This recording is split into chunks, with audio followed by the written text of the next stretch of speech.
ganito ang nangyari sa pag-uwi ko sa Pilipinas. Yan. Maraming nag-aabang. Hindi sa akin, kundi sa mga players na gay sa Pilipinas. Pero ako nag-cheerleader. Sana at least sinalubong ka ng camera. Sinalubong pero hindi naka-on. Sabi ko, hindi po ako si Kiambaw. Ay na siya. Charis lang. Siya ba yun? Ay, hindi pala. Matangka na.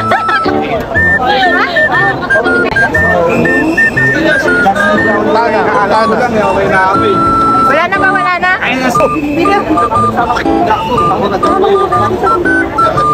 Ako kasi Adrian, no? Ano nilulog sa charts ko? Maganda yung pangalan ng Winstar. Kamukha na si Biggest learning experience.